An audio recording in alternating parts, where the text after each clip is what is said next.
Bus ప్రమాదంలో చనిపోయిన మరొకరి వివరాలు తెలుస్తూ ఉన్నాయి. యాదాద్రి జిల్లా వస్తకొండూరులో విషాదం నింపింది ఈ ప్రమాదం. ఈ తెల్లవారుజామున జరిగిన బస్సు ప్రమాదంలో వస్తకొండూరుకు చెందిన అనూషరెడ్డి చనిపోయింది. అనూష బెంగళూరులో సాఫ్ట్వేర్ జాబ్ చేస్తోంది. ఆమె వివరాలను మనం ఎన్టీవీ స్క్రీన్ మీద చూడొచ్చు.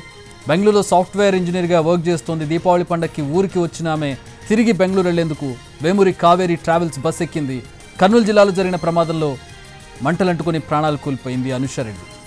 మృతుల వివరాలు తెలుస్తూ ఉన్నాయి. ఒక్కొక్కరికి వివరాలు తెలుస్తూ ఉన్నాయి. ప్రస్తుతం కర్నూలు ప్రభుత్వం జనరల్ ఆసుపత్రి ఎక్కడైతే ఈ మృతదేహాలను తీసుకువెళ్తున్నారో దానికి సంబంధించిన హెల్ప్ డెస్క్ నెంబర్స్ను మనం ఎన్టీవీ స్క్రీన్ మీద చూడొచ్చు. బాపట్లకు చెందిన సాఫ్ట్వేర్ ఇంజనీర్ గన్నమనేని ధాత్రి ఈ ఘటనలో చనిపోయినట్టుగా తెలుస్తోంది. నిన్న హైదరాబాద్లో మేనమామ ఇంటికి ధాత్రి వచ్చినట్టుగా తెలుస్తోంది. తిరిగి బెంగళూరుకు వెళుతున్నటువంటి సమయంలో దుర్ఘటన చోటు చేసుకుంది. గన్నవరానికి చెందిన ధాత్రి ఈ ఘటనలో మృతి చెందింది.